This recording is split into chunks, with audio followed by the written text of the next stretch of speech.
And I'm proud to say that under the Allan Labor government, Victoria leads the nation in climate action, because ambition is really important. So is taking communities with us.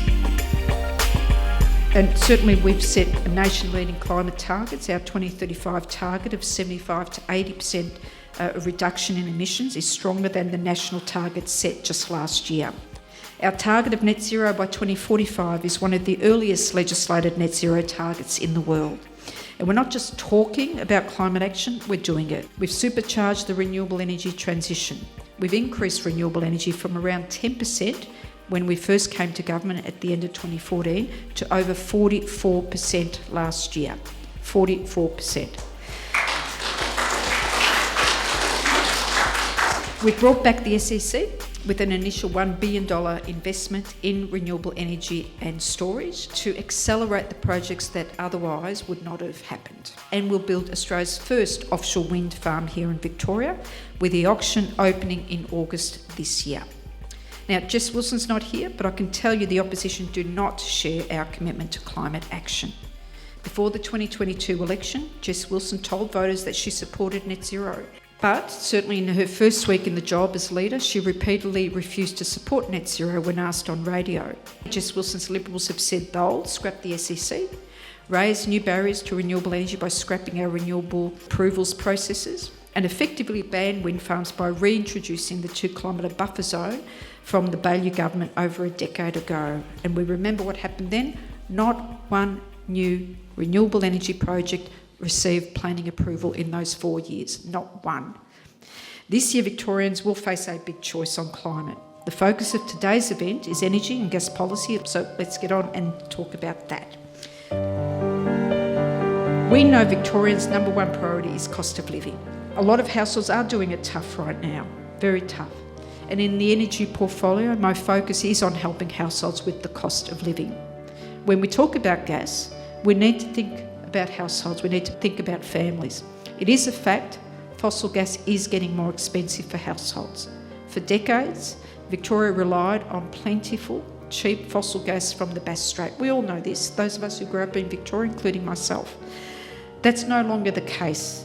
In recent years, the gas export industry has linked the price we pay for gas here in Australia to the higher prices paid overseas.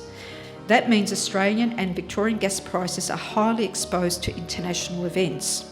In 2022, the Russian invasion of Ukraine sent global gas prices soaring.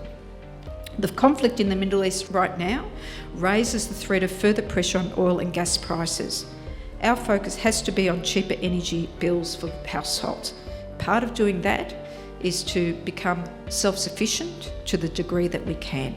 So if gas supply is dwindling and gas prices are going up, that means we need to encourage the move beyond gas. In 2022, I released the Gas Substitution Roadmap. It's a comprehensive, staged and realistic plan for transitioning from gas to electric energy while maintaining security of supply. We know that renewable energy is cheaper and more plentiful than fossil gas.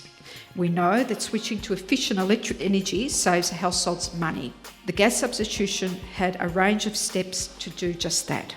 But it starts with a choice. If households' cost of living is the priority, we need to be honest with Victorians with a plan to transition off gas to cheaper electric energy, especially in the home.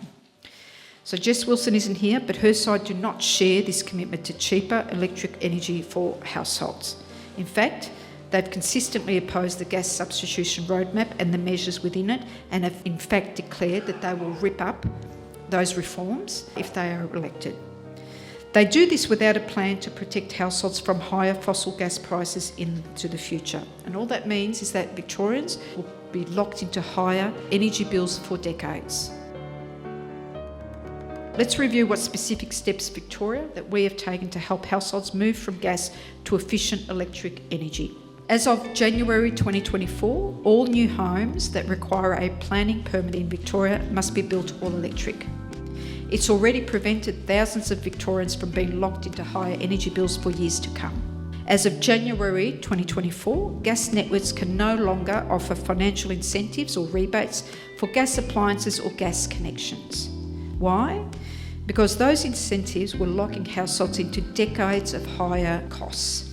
Nearly $900 million in projected long-term costs. This helps them avoid. And we've announced nation-leading minimum energy efficiency standards for renters to come in from the 1st of March 2027. These are big. These are really big. Hot water systems and space heaters that break down and cannot be repaired are required to be swapped out for heat pumps, hot water systems, and efficient electric reverse cycle air conditioning in the main living area. Now, not only will that be a relief in terms of the energy bill for those renters, it actually improves the value of the property for the landlords.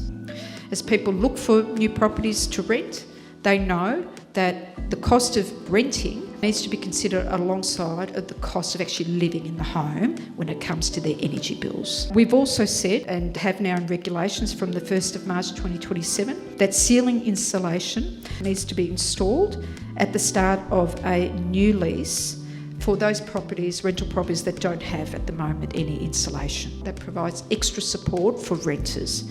And by July 2030, efficient electric cooling must be implemented or installed in living areas regardless of the lease status. That's a backstop date, okay?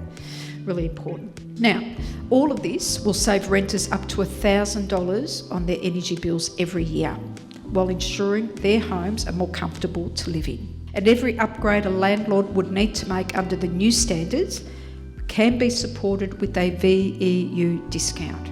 So we want to make it easier for landlords to be able to swap out those appliances with energy efficient electric appliances that are discounted in terms of the upfront cost.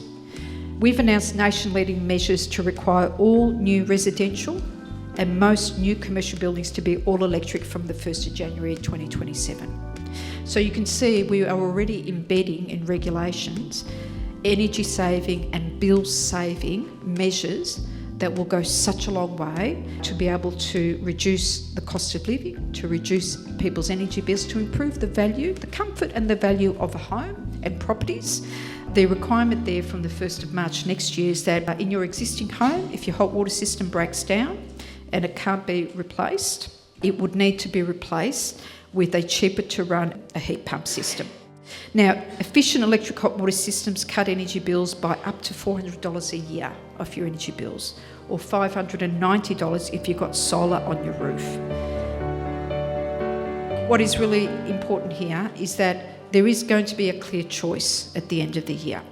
We want Victorians to have the choice of cheaper, efficient electric energy supported by government policy, supported by government programs that absolutely deliver bill relief for them. Our values as a government is to put people, communities at the centre of what we do. Cost of living, supporting households with cost of living pressures is very much in our DNA. You only have to look at the consumer protections that I've introduced that have kept more people connected to their electricity and gas than they otherwise would have. When we came into government, we faced disconnections that were through the roof. People now have got a much better chance to be able to stay connected to their energy supply and given a pathway to be able to manage debt and be able to stay afloat. Our Victorian Energy Upgrades program is nation leading and we're expanding it. It's a program that the Liberal parties hate. They've always voted against it. They hate it and it will go.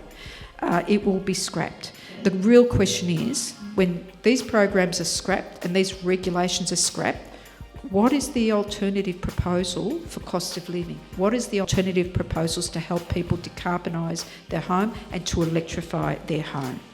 And I thank you very much for giving me the opportunity to make some remarks at the beginning of this event. Thank you.